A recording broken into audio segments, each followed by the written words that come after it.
Hi and hello everyone. Welcome back to Popping Culture Podcast, episode 27. I'm Adrian. I'm Jay. And one of us is going to have a loser. One Loser of us. Elysian beer. Corporate beer still sucks. Isn't that the truth? Yeah. So there's a funny story behind this one. There's a reason we picked this beer. So Elysian Brewery, we've had a couple things by them on the podcast. A couple really good things by them. Yeah. They've had this particular brew out for a bit. Same tagline, everything like that. For those of you that are in the know in the beer world, Elysian Brewery just got bought by Anheuser-Busch InBev, which is one of the biggest beer Why does that distributors name out sound so familiar, Jay? there. They make a lot of shitty beer. They do, but what's their shittiest beer? Or what's the beer they're known for? I don't know. I know them for a bunch of shitty beer. Are you talking Budweiser? I'm talking Budweiser, Okay. Anheuser-Busch. Because they also make Busch, which They is do an equally make- shitty beer. So yeah, Every Anheuser- hipster that heard you say that is now going to tweet you. No, I didn't make fun of Rainier. Ooh, Yet. so bad. Yeah, so Anheuser-Busch InBev, they do a lot of your what's called macro brews, which are your Budweiser, your Busch. They've got a couple other big ones. I think they do. I think they might have Coors too now. I don't know. They're sucking up everything. Essentially, they're known in the beer industry for at least they are movers. They know marketing and they know how to move your beer into a lot of different places. Right. My beloved Red Hook actually has a agreement with them that they distribute Red Hook's beer, and that's what made them nationwide. Right. Anheuser-Busch, although not a great maker of beer, it's because they use cheap products. They use a lot of corn, and they use a lot of grains, which is not part of Reinhardsgebot, which is a Belgian brewing that uses only 4 ingredients. Yes. Yeast, hop, barley, water. Which Red Hook is very, very strong behind. So it's Damn interesting right. that they fill that. But so yeah, the most recent victim to the Anheuser steamroll is Elysian, which is sad. So we got this particular beer because their tagline is corporate beer still sucks. Guess who went corporate? Yeah. And yet they're still selling the beer. Kind of interesting. So we're going to try their beer, and then we're going to continue talking about beer, about what's going to happen next for some of the Elysian guys. Okay. So this is a pale ale. This is the Loser Pale Ale, celebrating over 25 years of sub-pop records with beers. For a pale ale, it is a very, very fine beer. Delicious. Now, Again, for the most of you that watch, you know that I especially, and yourself for the most part, don't typically go for some of the lighter colored beers, not the pales, but we typically go for more of the mid to darker beers. Yep. But if I had to drink a pale ale, this is one I wouldn't mind drinking. it's good. I would still choose a Manny over it, but Manny's not as easily available as picking up one of these bottles. Right. And especially very soon, they will be much easier to pick up. Oh boy, that's the truth. But what's good? So let's say corporate. Some of the Elysian people still think corporate still sucks. What would happen then, Jay? Well, I think you would do what Steve Luke would do. Steve Luke was the head brewer at Elysian. And now that the sale's gone through, he's decided that he does not want to continue working for Elysian because he doesn't feel like he's going to have the freedom to make some of the unique brews that he's done. He's the mastermind behind the Peach Pumpkin Ale that got a lot of good reviews last year. So he's decided he's going to start his own brewery. So he's going to open up space down just very close to Pike Place Market in Seattle called Cloudburst Brewing. No date yet set on when that's going to open up, but I'm sure there's going to be a lot of interesting things being brewed up there. And while we're on the record, so that way I can hold you to it when you bail on me, do you want to go to the grand opening? I know it's not announced yet, but... No, I would totally go. Yeah. I have no reason not to go to that. Yeah, you're talking. Yeah, I'm scrolling through. There was an article on New School Beer. I'm trying to see if they have anything. No, they didn't have a date listed, man. All right. Yeah. Oh, kind of an interesting corporate logo. It is it's a gray cloud with a blue C in it and a lightning bolt. Flat design, modern, good. It works Also well. something I could have done in Microsoft Paint, but you know. I'm pretty sure he did do that in Microsoft Paint. Yeah. Okay. So let's move on. Beer is good. Corporate beer Still apparently maybe not sucking because it is now a corporate beer, and you know they're not going to mess with it. It sells. It I'm does well. interested to see. Yeah. Okay. Look, you buy a winning product, you let it continue to win for you. Until they decide that they can cut costs by putting in subpar ingredients. I know, and it's going to happen. Anyways, let's talk about happier things. Okay. Star Wars. What did we do Saturday? We drank a lot. We did. There were some movies on. There was not just some movies, the movies. Yes. So we mentioned this last week. Saturday, we watched all 3 movies from the original Star Wars trilogy. That's episodes 4, 5, 6, New Hope, Empire Strikes Back, and Return of the Jedi. Ewok. I mean, yes, Wow, Jedi. Come on. It was the Return of the Ewok. Come on. To be fair, though, you did have a hurricane season. Yeah. A lot of hurricanes, guys. A lot of hurricanes. Yeah, it was funny. So I bring all the stuff over to your place for the hurricanes. You mix up one for each of us. Mm-hmm. And then sudden realization, I'm just going to make a picture of these. And we did. Yeah, that was a smart move. It was delightful. Yeah. Lot of alcohol in the hurricanes. But more importantly, a lot of Star Wars. There was a lot of Star Wars. To be honest, I came on today. I was ready to talk to CPA directly, like, mano y mano. You're going to talk this out. And I was going to tell you how wrong you were. And then I got an email from somebody. Yeah, we got another email from another listener, watcher, whatever. And to be fair, it's a fantastic email. It is. So I'm not going to read the whole thing. It was very lengthy, but well thought out, well appreciative. I'm glad you wrote it. The subject is Ewoks, more like Ewax. And then, yeah, I said it and I mean it. So this is from listener MPV. I'm just going to scroll on down far the ways. A couple really, really great comments were made. I'm going to read about the last half of it. If I remember correctly, Adrian, you had mentioned that the Ewoks weren't able to develop as much as the Gungans because they didn't have the manual dexterity to make anything complex. I did say that, but not as eloquently as you put it. That's a pretty good argument in favor of the Gungans being more advanced. And don't argue that the Ewoks were able to do a lot with limited resources. What's a lot? They took down one AT-ST and a couple of stormtroopers.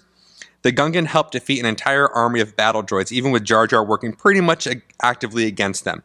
And yes, they were dumb droids, but let's be honest, the only thing stormtroopers are elite at is marching and standing in formation. Plus, you don't have to feed droids or let their family know they died. That would have been awkward. This is my favorite part of this whole email. I'm sorry, your husband passed away, but he died fighting for what he believed in. You should be proud. How'd he die? He got hit in the helmet by a teddy bear who was hiding in the woods. What? Aren't those specifically supposed to protect against being hit in the head? Yeah, you'd think. Which is funny because as you're watching the movies, I constantly made the comment of like they got hit once in the armor and they were done. Yeah. That is the most useless armor ever. But we're getting off topic. And we shouldn't confuse likability with importance or even level of technology with plot significance. Both helped the apparent good guys of the movie by helping them defeat their enemies, so both were instrumental as time fillers and plot advancement tools. Anything after that is personal preference, and me, any race that has a sub that looks like a cross between a stingray and a squid is pretty awesome. If the Ewoks are more bear and less Teddy, I could be convinced that they may be cooler. I mean, how awesome and terrifying would it be if a miniaturized grizzly bear were hunting people through the woods? So, really good email. I really appreciate it. MPV, you make a good point that it does come down to preference. My preference is right and the Gungan preference is wrong. We can all admit it. Here's my question. And I didn't realize this the first time you read this email to me.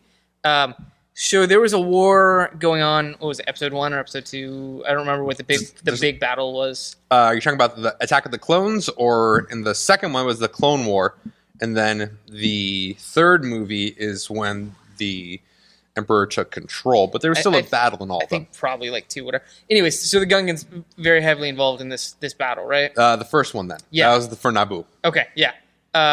And they win that battle? They won that battle. Okay, yet the Empire still ends up taking control. Well, sure, they only defended their planet. They could not defend everything else. Right.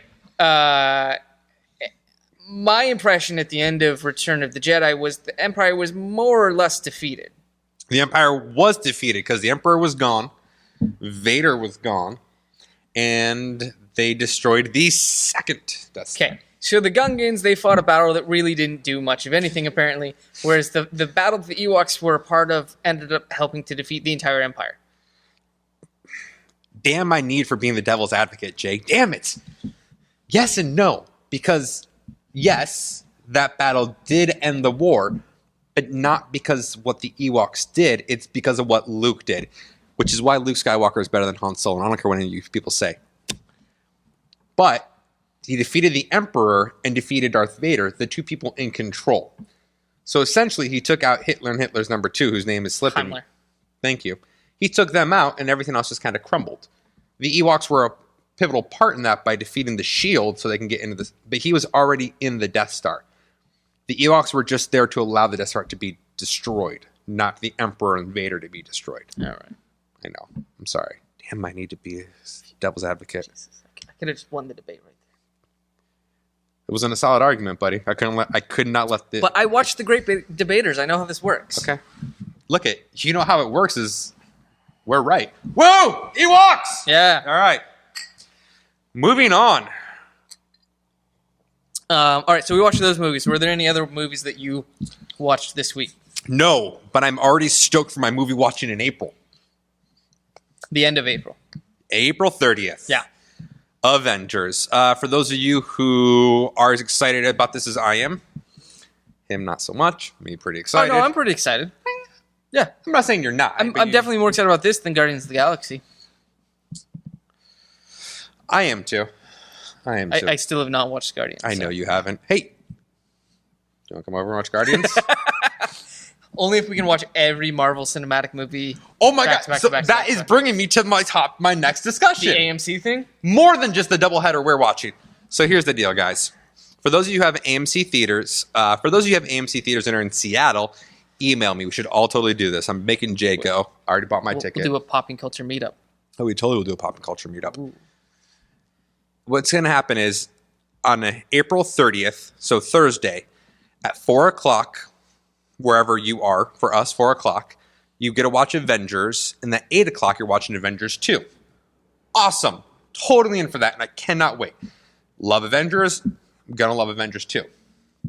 So that's what I signed up for. We would just be gotten back from Star Wars Celebration a week before that. Right. So I can't do the other one that's happening. The other one is epic. Every Oh. Marvel movie. It's 11 movies, is what I heard. Damn right it is. Yeah. So it is literally starting with Iron Man and going all the way through all of them.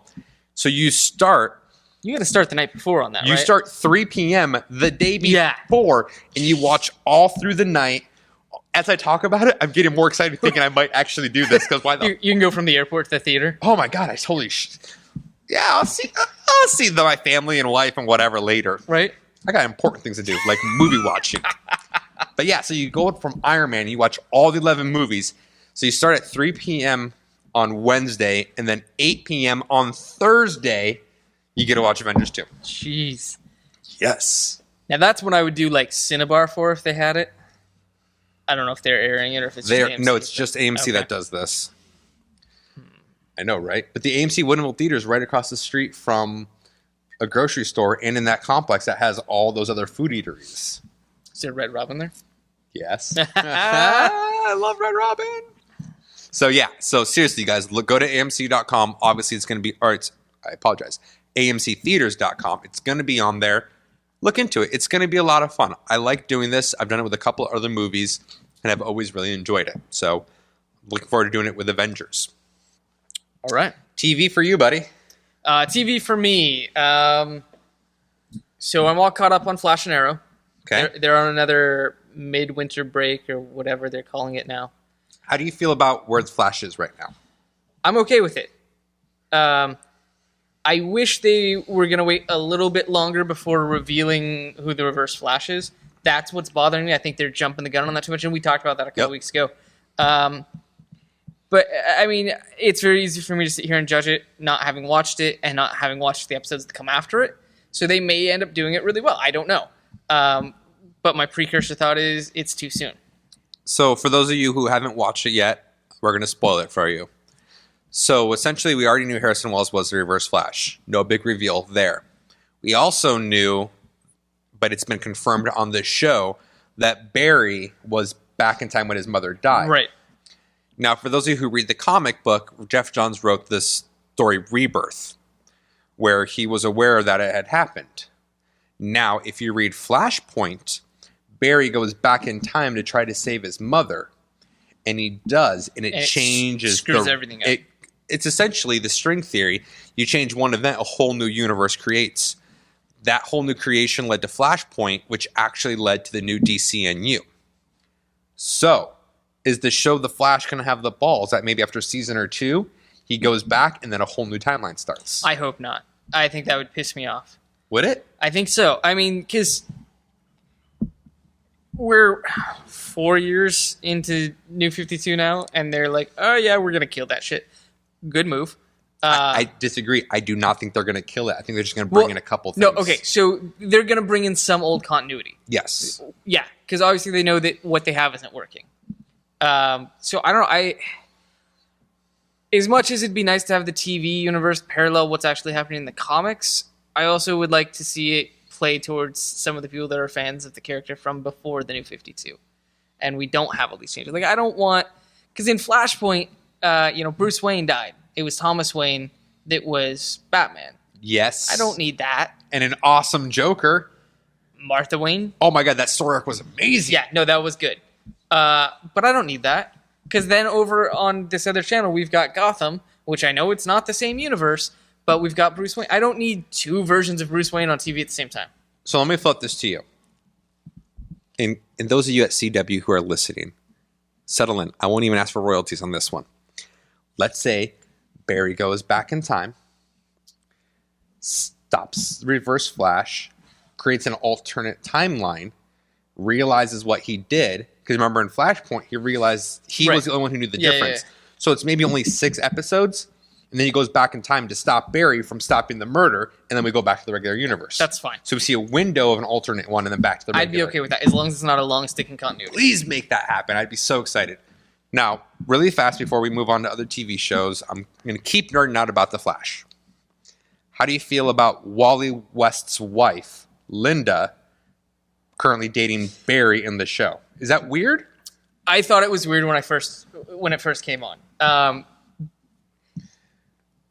Should I elaborate for everyone? So there's been multiple people that have been the Flash. Yes. The original Flash was a guy named Jay Garrick. Nobody's talking about him. Talking about Flash Barry Allen, dude in the red suit. He had a protege by the name of Wally West. Who was Kid Flash for a while. He was Kid Flash for a while. When Barry died, Wally became the new Flash. Iris, which those of you are familiar, Iris West, she's in the show, Barry's love interest and former roommate, childhood love interest. Wally is Iris's nephew, who marries a woman named Linda. In the TV... Linda Park. Thank you, Linda Park. In the TV show right now, though, Barry, although in love with Iris, is now dating Linda. Kind of weird. Obviously, they're now mixing all the Flash universes into just Barry. Yeah. So will we see Patty Spivot show up? It's a deep cut right there. Not if you read the New 52. Well, she's been the girlfriend for the past 40 issues in that. Okay, fair enough. Okay, I'm done geeking out about the Flash. It's a little weird, but obviously, like I said, I know they're not going to follow the comic universe to a T.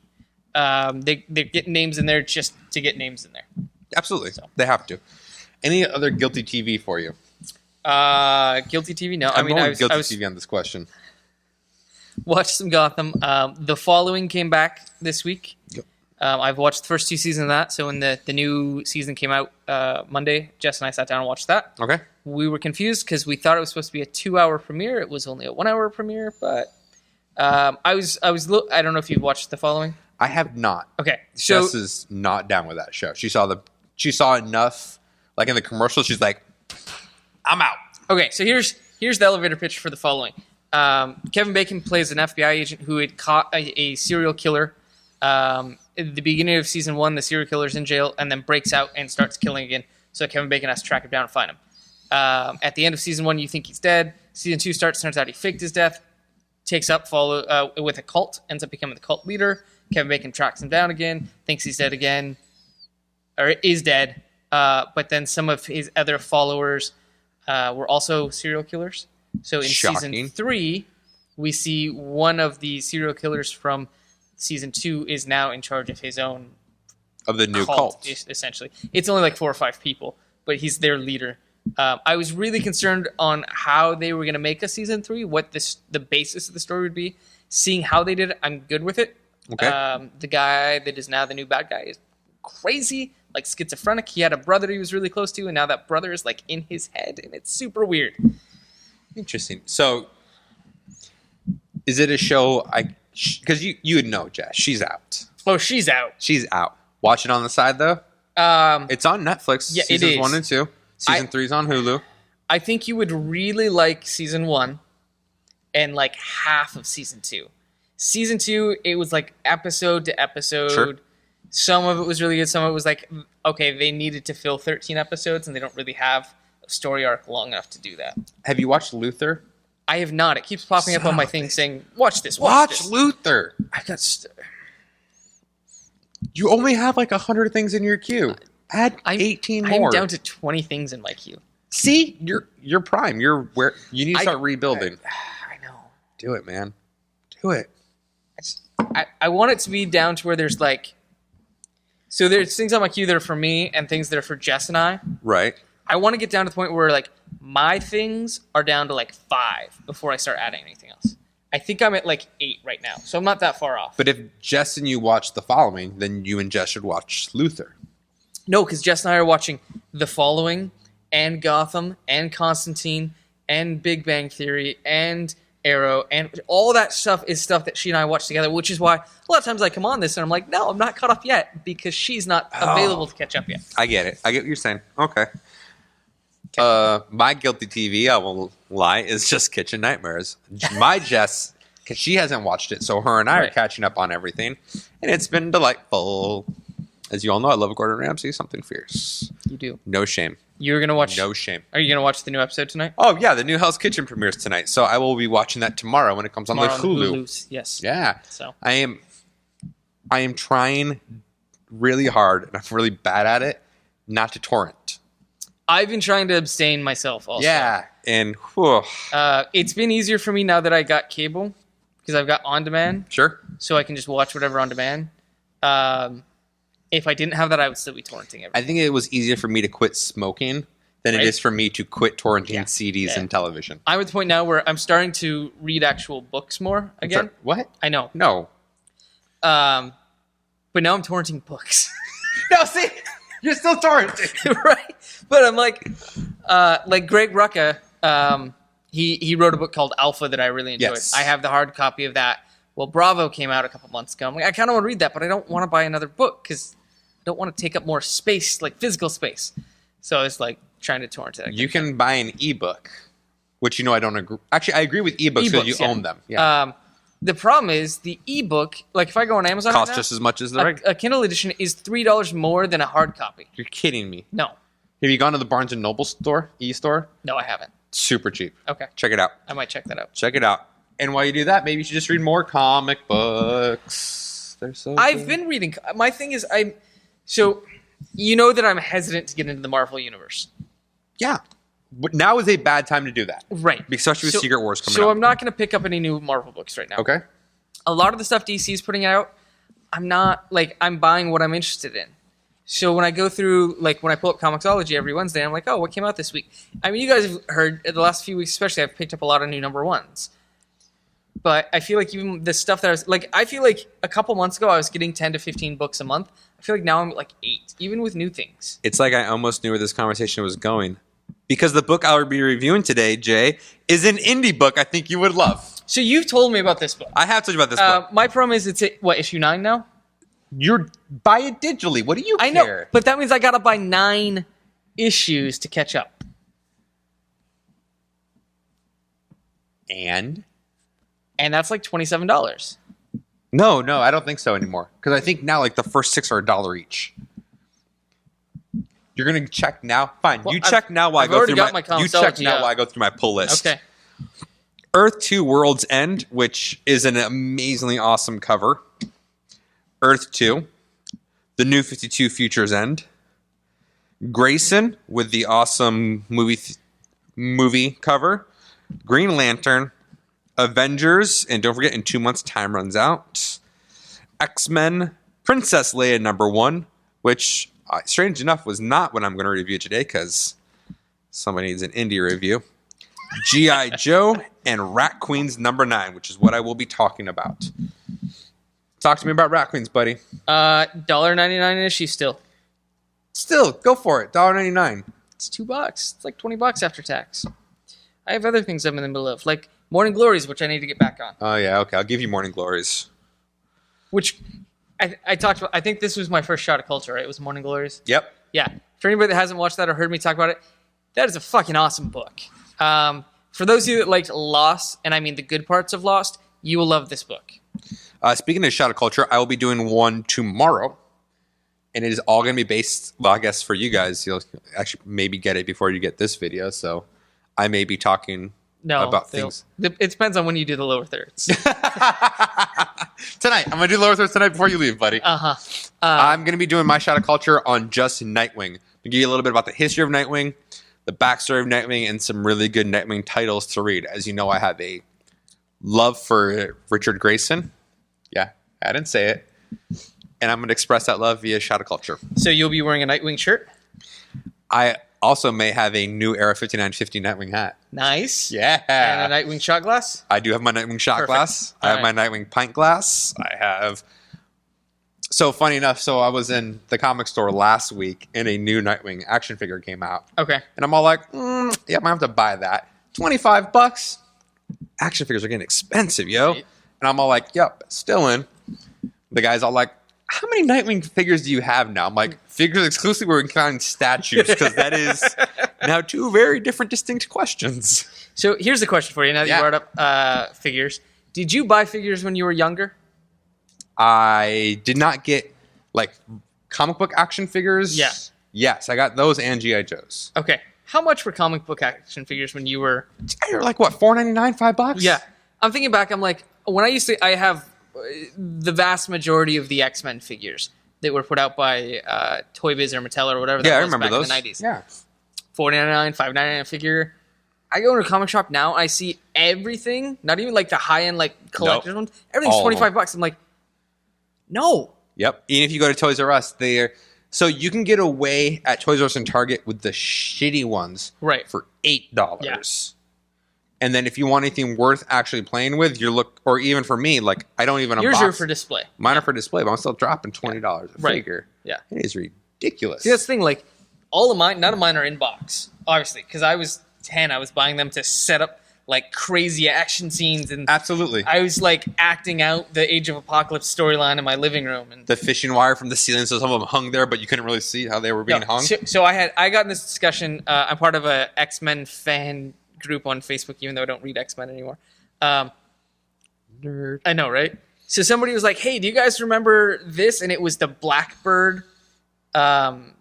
Oh yeah, I remember the Blackbird. It came in 3 pieces and it flipped up. It was cool. Oh yeah. And they're like, it was weird. There was this and there was the Sentinel, but they never made one for like the Mansion. And I'm like, oh no. They made the fucking Danger Room playset. Yes. Yeah. So I had that. I actually have the Blackbird Lego set. Okay, nice. Yeah, it's pretty cool. I had the full size Blackbird, 2 mini jets, Wolverine's Jeep, the Sentinel, and the Danger Room. And what I used to do is I would get either I would get one of the mini jets, and we had a set of like blinds, like window blinds, that had broken. I'd ripped the string where all the little slats go out. It looked like the ladder they dropped down in the movies. So I tied it to the bottom of the jet, and I'd fucking fly the jet around with somebody hanging on the ladder. Yep, look it. I remember doing all that kind of stuff as a kid and last week, but mostly as a kid. I was gonna say it. That's why we shouldn't have so many hurricanes. We just open my toys and play with them. Oh, it's not mint and box anymore. It's not even about that. It's just easier to display with it. Yeah. It's just in there up on the wall. Anyways, what's on your pull list, buddy? So I got hard copies this week. I got Green Lantern 40, and I got Revival number 28. And then for my digitals, I got it's loading. Batman Eternal 48, which I am super excited for this shit to be done. Are you really? Wow. It has not been a consistently good story for like That's 20 weeks. the way it always works. Like with weeklies, you like some of it, you don't like some of it. Like you just. And I think part of it was when Batman Eternal started, there was that and maybe Future's End, and those were the 2 weeklies that were going on at the time. Yeah. And I think they started at the same time. Maybe it was off by I think about maybe 4 issues. Okay. So yeah, Batman Eternal was like the only thing happening weekly. Mm-hmm. So you had a lot of your top writers on there. And then you went on and they're like, oh, I'm going to go write this other book now. And they were putting less and less time into it. They were going to do a Superman weekly, too, that they decided against. That's a good call. So I got Batman Eternal 48. So we got 4 more issues of that, or 5 more issues of that. Grayson number 8. I got the Names number 7 and Nameless number 2, which is always confusing because those come out on the same week. And I'm like, Names and Nameless. So. And then you have the new, is it Jupiter? I apologize. You've told me before. The Jupiter book you like by? Jupiter's Legacy? Yes. That did not come out? No, it doesn't come out. When Oh. does the prequel come out? Because I read an article about it. Apparently it takes a dig at classic superheroes. Yeah, it does. So I don't know. I think it's still a couple months off. Okay. But Because they are pushing it hard right now. they are. And I read, I was on Reddit because I'm an idiot. No, I I thought know. you stopped. No, with this the was Redditing. like a week ago, Okay, when's the last time you were on Reddit then? like 4 or 5 days ago. Okay. Okay, like 4 or 5 hours ago. There it is. No, no, I think it was like Saturday. I think the it was. car I think on it the was. way I think here. it was actually at your place. I was on Okay. Reddit. But there was a whole thread on there about the new Jupiter's book and how if it's anything like the last one, we'll see 2 issues over the next 2 years. That sounds about right. Yeah. People were like, why don't you just finish the story you started telling before you start telling a different story? So. That's what he's known for. All right. I'm going to go first. I'm going to discuss Rat Queens. I'm not going to give a full review of issue 9 because I kind of want to get into the book as a whole. I don't discuss a lot of indie books. This book I'm going to discuss in particular is because I have similar issues to it that I have with a lot of indie books that I'm going to touch base on. It is a great book, first of all. It is well written. It's really funny. The art was very good. And then there was this huge hiatus that really wrecked it for me. So let's start about the premise of Rat Queens. It is an adventuring party. Kind of takes place in like a D&D-esque world. Yeah, go ahead, flip through. Sorry, I just noticed the artist and I love his art.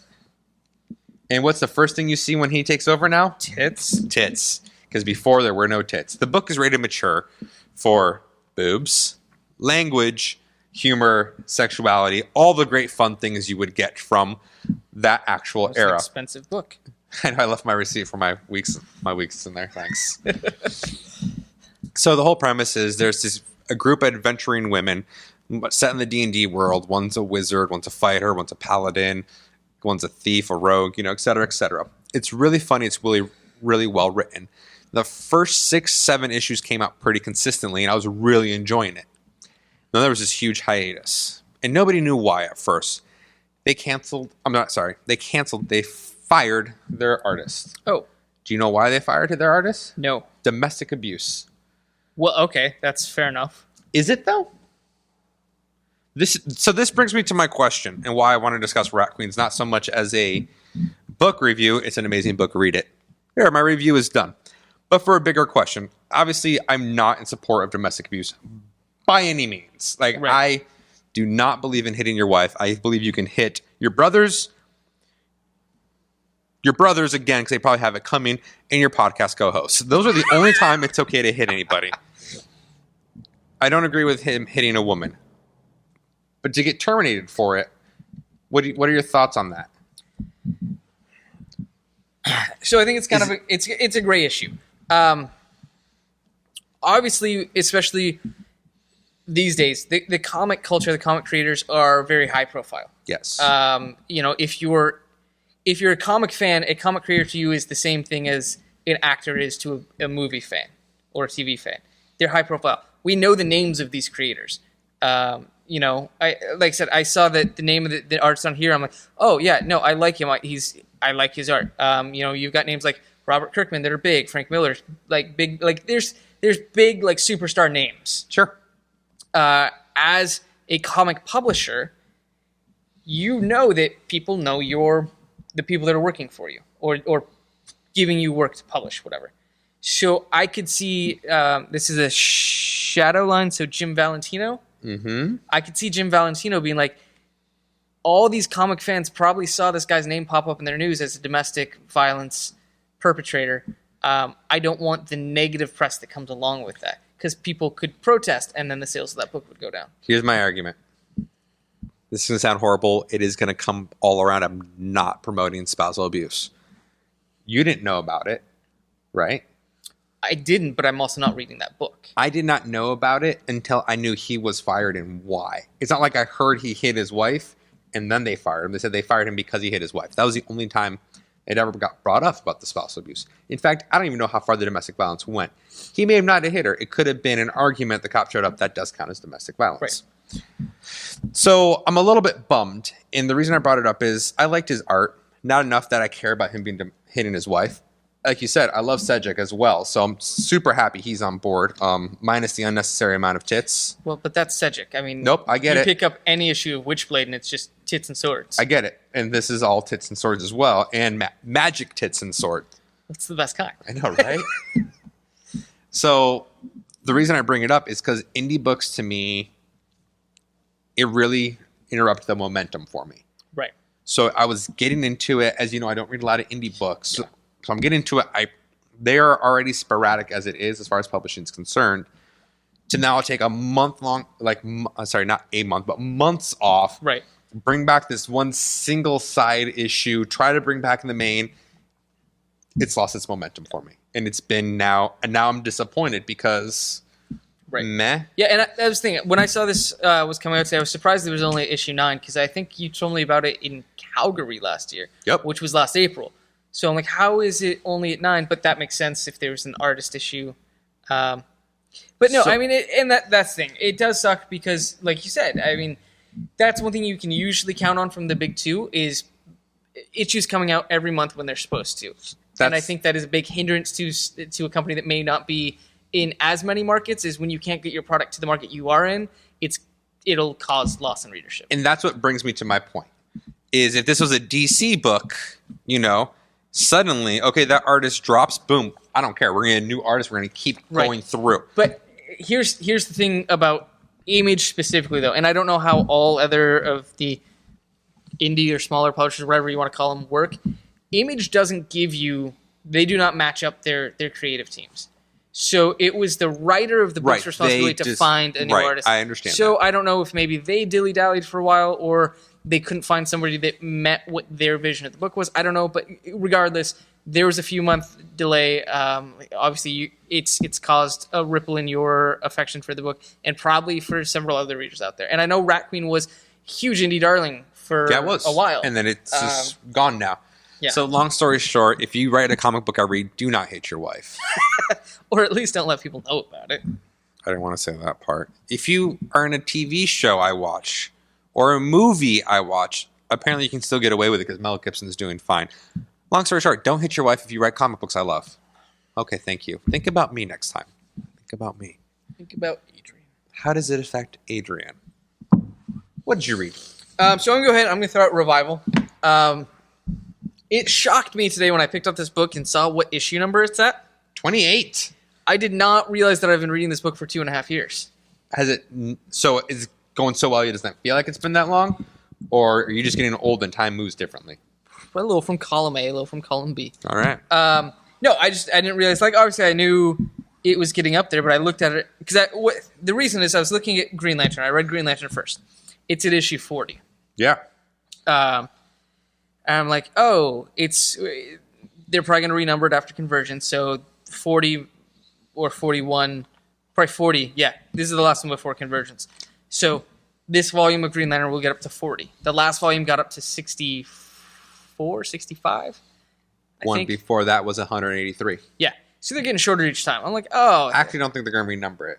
okay, well, that's fine. Sorry, not to stop But your either momentum. way, I feel like I've been reading this Green Lantern for a while. Like I said, New 52 happened in 2011. So, It's- right? I know, it does not feel like it's Yeah. that long ago. 3.5 years ago now. So issue 40, and then I look at this, I'm like, issue 28. That means I've only been reading this a year less than I've been reading this. 12 issue difference. That doesn't seem like that much because I feel like I've been reading this for a long time. I don't feel like I've been reading this for a long time. So when I saw 28, I'm like, wow, this has been going on for quite a while. Also, I feel like for a book like this, it surprises me that it's got to 28. Well, Tim Seeley is a great writer. I really like the stuff he puts out. If you don't count Hack Slash, yes. I don't. No. There was a book that came out today. It was like Hack Slash something else. No, they've gone. And, yeah. they've jumped the Stop- shark when they did the stop your hack crossing. slash and ash. Yeah. The premise behind this book is small town. There's a bunch of dead people that came back to life, and they're trying to figure out what it was. And that's been going on for 2.5 years now. What they reveal in this issue is that there's this college professor that one of the main characters in this book had been having a relationship with. Oh, hello. He was married. Oh, no. She was one of his students. They had a relationship. And you see a flashback of him in, to sound racist, probably India. Somewhere in that Indian subcontinent. I can't say it was specifically India, but somewhere in that. Whatever. It was probably like Idaho, you racist No, son of a... where's the Ganges River? Where's the Ganges? Go ahead. Anyways, so he witnessed traditional burials there, which happened in the river. Okay. And then his tour guide said, well, if you want to see the real fun for a little extra money, I can take you upriver to where the people don't die. Go shut the what? So when people die, they dunk them in the river in this place, and they come back to life. Interesting. Well, that's what's happening in this small town, is all the people that died were coming back. So I think they're finally revealing that he did something, because it says there's a river in this county where all this stuff's happening that looks almost identical to the part of the Ganges River where this was happening. So you think he like took like a vial of water or something, or... Well, they make reference to it being a prime place for a portal to another dimension. So almost like hell on earth type thing. Sure. So, and that's pretty much what happened in this issue. I'm going to steal this from you because I want to see the art real fast. Yeah, go ahead. Mike Norton, I really like Mike Norton's art. It's very clean. But, yeah, so if that's what this ends up being, I don't know how much longer this book's going to go on if they reveal that that's what happened, because then they're going to figure out how to fix it, and then the dead people will die again. So maybe that's how they're finally wrapping it up. But it's been a very good book. I actually have a print that Mike Norton did. I had him and Tim Seeley sign it at Rose City Comic Con last year, I believe. But it's one of my top books. I would say in the top 5 of the 15 or so that I'm reading. So very cool. Didn't make the top 3. Didn't make the cut though, huh? It did not. That's always how it is. And I think it's just because there was a couple. There's probably about 4 or 5 issues that were. Nope, it always happens. So. Well, guys, that is it for this week. We'll be back soon. Next week, same time. We'll be back next week. I was trying to think about my travel schedule. We are totally back next week at the same time. Yes. You will be putting up a Shot of Culture in the next day or so? Sure will. Well, sorry. I will be putting up your Shot of Culture in the next day or so. That's true. Also, I made mention on the Facebook, we are in the very beginnings of putting together an actual website to be the central hub of what we do. We're going to start being professional. No, we're not. Oh my, I can't even say it with a straight face. To be fair, it's going to be a WordPress site, so however professional that is. .com, not .org. It's going to be as professional as much time as I have to put into it, so look forward to that, guys. Bye. See ya.